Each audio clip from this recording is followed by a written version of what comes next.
एक समय की बात है। एक गांव में माधव नाम का एक गरीब किसान अपनी पत्नी बिमला के साथ रहता था। दोनों अपना जीवन काफी तकलीफ से बिताता था। माधव दिन भर खेतों में कड़ी मेहनत करने के बाद भी किसी तरह एक समय का ही भोजन जुटा पाता था।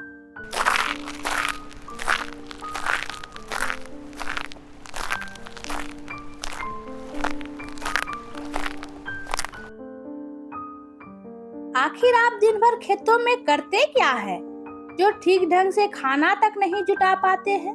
आपको तो कुछ भी नहीं पता कि मैं 2 दिनों से भूखी हूँ। अब मुझसे भूख बर्दाश्त नहीं होता। आप कुछ करते क्यों नहीं हैं? आखिर मैं क्या करूं? दिन भर खेतों में मैं तो मेहनत करता ही हूं। खेत बंजर होने के कारण फसल नहीं हो पाती है, इसमें मेरी क्या गलती? ऐसे बंजर खेतों को आप बेच क्यों नहीं देते? कम से कम कुछ समय के लिए सुख से तो जी पाते। आखिर तुम चाहती क्या हो? अगर मैं इस खेत को बेच दूंगा तो खाना कहाँ से लाऊंगा? तो आप पकड़े रहिए खेत को, मैं मायके चली जाऊंगी। तुम्हें कहीं जाने की जरूरत नहीं है, मैं ही यह घर छोड़ के चला जाता हूँ। और यह कहकर माधव गुस्से में घर से निकल जाता है और जंगल की ओर चले जाता है।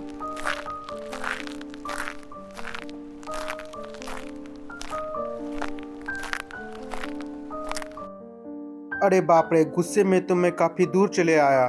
थोड़ी देर पेड़ के नीचे बैठकर आराम कर लेता हूँ। मुझे इस तरह बिमला पे गुस्सा नहीं करना चाहिए था। वह 2 दिनों से भूखी है बेचारी, आखिर वह भी क्या करे। इंसानों की महक यहाँ आसपास लगता है कोई इंसान है। ये रहा इंसान, आज मैं मन भर कर खाऊंगी। अरे बाप रे, भूत! आज मैं तुझे खाऊंगी। मुझे छोड़ दो, मुझे मत खाओ। तुम्हें छोड़ दूं? वो क्यों भला? आज मैं तुम्हें खाकर ही छोड़ूंगी, अपना भूख मिटाऊंगी। काफी दिनों के बाद इंसान मिला है मुझे। ठीक है, खा लेना मुझे, लेकिन मेरी पत्नी कई दिनों से भूखी है, उसका क्या होगा? मेरे अलावा उसका दुनिया में कोई नहीं है, तुम ही बताओ उसका क्या होगा। तुम्हारी बातों से लग रहा है कि तुम काफी परेशान हो। ये लो, मेरी तरफ से इस बीज को रखो, यह तुम्हारी तकदीर बदल देगा। लेकिन याद रखना कि तुम इस बीज को सूर्योदय से पहले ही बो लेना। अगर कोई तुम्हें पीछे से आवाज दे तो तुम पीछे मुड़कर बिल्कुल मत देखना और ना ही जवाब देना। काफी रात हो गई है, ये अभी तक आए नहीं हैं। इन्हें कहीं कुछ हो तो नहीं गया? हे भगवान, इनकी रक्षा करना। अरे भाग्यवान, मैं आ गया हूँ, तुम चिंता क्यों कर रही हो? आप इतनी देर कहाँ थे? मैं सब कुछ बताता हूँ।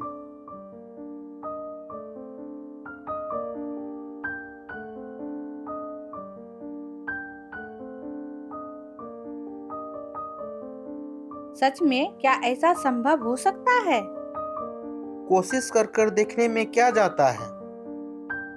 माधव रात भर चिंता से सो नहीं रहा था और सूर्योदय होने से 1 घंटा पहले ही जाकर खेतों में बीज बोने लगा।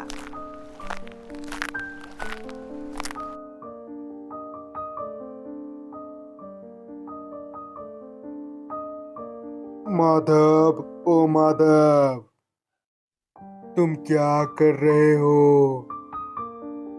माधव आवाज सुनकर ना ही पीछे मुड़ा और ना कोई जवाब दिया। वह अपना बीज बोने में लग गया। 3 दिन में ही माधव का फसल पककर तैयार हो चुका था और माधव उस फसल को काटकर बेचकर बहुत सारे धन एकत्रित किए और इसी तरह वह फसल लगा लगा कर बहुत सारे धन को जमा कर अमीर हो गया। आखिर क्या बात है, माधव इतना जल्दी अमीर कैसे हो गया? लगता है पता लगाना पड़ेगा।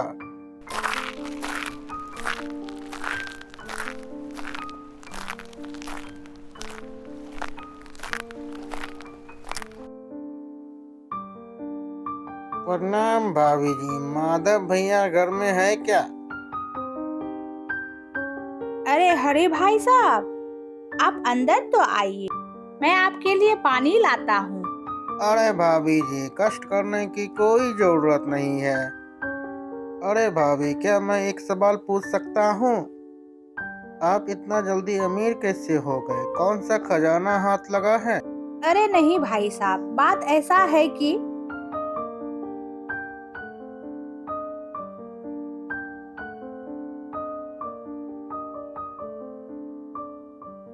अच्छा, तो ये बात है। अच्छा भाभी, अब मैं चलता हूँ, काफी देर हो गई है। और हरी वहां से जल्दी से निकलकर उस जंगल में जाता है और उसी पेड़ के नीचे बैठकर आराम करने लगता है। तभी फिर उसके सामने वह भूत प्रकट होती है और हरी उससे क्या आप मुझे जादुई बीज दे सकते हैं? ये लो जादुई बीज, लेकिन याद रखना, तुम्हें इसे सूर्योदय से पहले ही लगाना होगा। और कोई पीछे से आवाज दे तो तुम्हें पीछे नहीं मुड़ना होगा और ना ही कोई जवाब देना होगा। हरी उस बीज को पाकर काफी बेचैन था और वह रात में ही जाकर उस बीज को बोने लगा। ओ हरी बेटा, तुम इतनी रात में क्या कर रहे हो?